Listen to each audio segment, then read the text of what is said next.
Hello, this is Scott Lane with People Powered Press. Today is Wednesday, July 14th, 2 days after the biggest event that people were worried about and many thought would never happen, and that is the fact that Bernie endorsed Hillary. Now, I'm just going to briefly talk about what was coming out that he was forced to. Some are arguing that, well, maybe he didn't have to, etc. And a lot of us are dealing with issues as far as, did he have to, did he not have to, what are the ramifications of this? I think what we should think about is the fact that Bernie, after battling for 55 years, you could tell with the body language that he did not want to be there, did not want to do that. And I thought that was kind of interesting and odd. And I think there were actually tells. You know, if I could interview John McCain, I would say, what was he trying to tell us with his reaction? What was he trying to do when he talked so gushingly about Hillary that made it even worse? What was he talking about when he talked about the wins, when we know he realizes these wins aren't as big as he thinks, and he knows that the platform only matters so much? We know that what he wants is wins in the convention, and why did he do it now versus later? Why didn't he fight at the convention? This is, I think, at the heart of our betrayal feelings, is the fact that why didn't he fight the good fight there?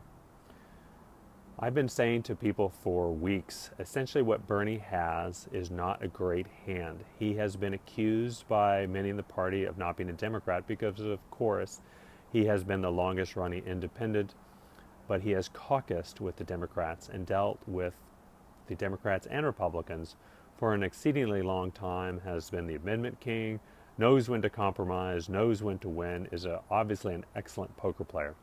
So I've been saying to people, with all of the rigged elections, the corruption, the fact that he cannot necessarily call out the Democrats on this because otherwise they will accuse him of being a bad Democrat. That's why he is not focused on election fraud, even though others like the Sane Progressive and myself have been shouting from the rooftops for weeks and weeks and months to do that.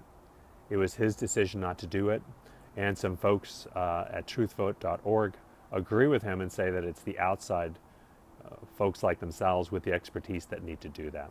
So let's assume that that's right, and let's assume that after 40 years in Congress and after fighting civil rights in the 60s and all the way through, that he knows what he's doing.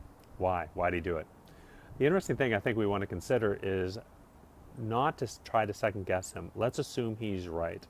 And let's assume whatever he wants to do, there's a plan A, B, and C.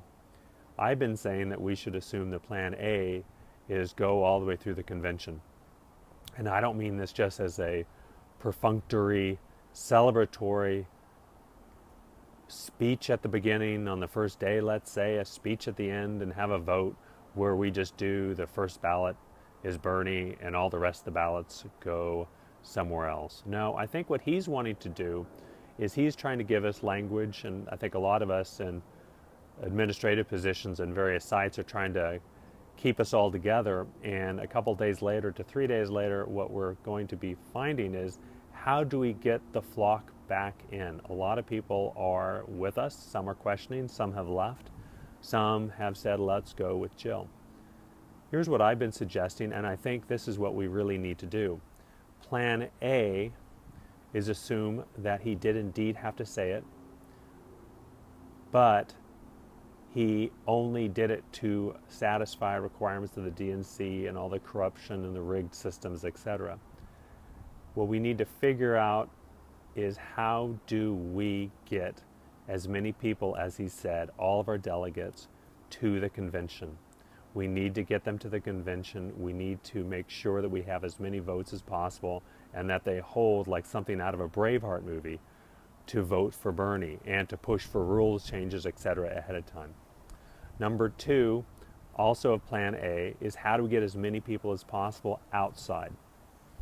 Those are both for Bernie and for Jill. Plan B is, how do we strengthen his hand to give a choice, where we tell the delegates and the superdelegates, remember, a lot of this is for the superdelegates, not for us. How do we get them to say Bernie is the person? And I think what he did was, by doing this 2 weeks out, he realized it may take 3 to 5 days before we get settled with this, even though some people may be settled in 1 to 2 days. It's going to take some time for us to deal with this. And how do we turn, since we can't necessarily turn on a dime to digest this?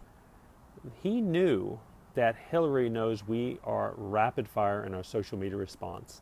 And frankly, we've overreacted sometimes, and she counted on that. And Bernie knew that she would be counting on that.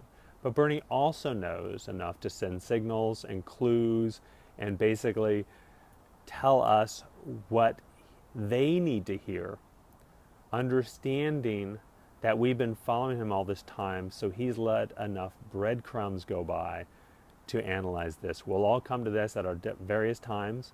It will take time to digest, and that's okay. But what we want to do is get as many people to the convention as possible. So look at all the fundraising sites, look at what we can do to get people there. The plan B is, how do we get as many people to start donating to Jill and the Green Party? Jill has been quite outspoken for months, and this has been going on for years for her commitment alongside Bernie, but for months saying things that Bernie could not do. If Bernie said some of these things, he would be ravaged by the Democratic Party leadership. And so Jill was able to say it. So I think we need to focus on how do we strengthen Plan A and B with Bernie and Jill, but also to realize that it's not a Bernie or Jill, it's Bernie working with Jill.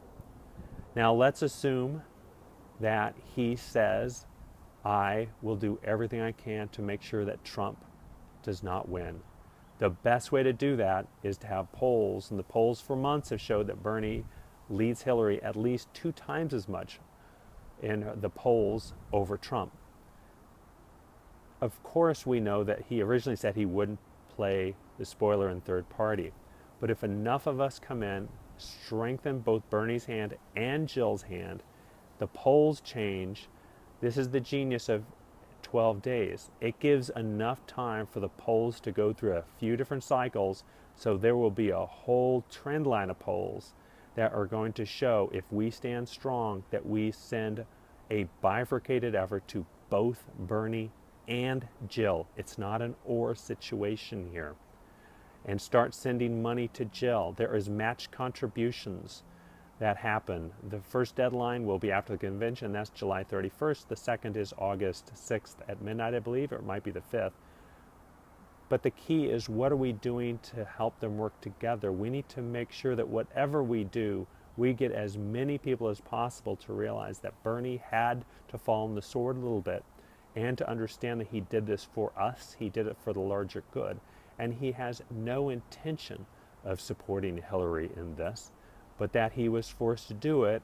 And if you look at Sun Tzu, basically he's trying to use her feeling of control and winning and being overlord over all of this. Look at her giddiness in that horrible day on Tuesday, that she has to feel that she's winning. And Bernie has to let her feel that she's winning. This puts more pressure on us to interpret and read in between the lines, but look at what the various admins are doing for the various Bernie sides. That would be my clue. Those are really the folks that you need to focus in on what are they doing.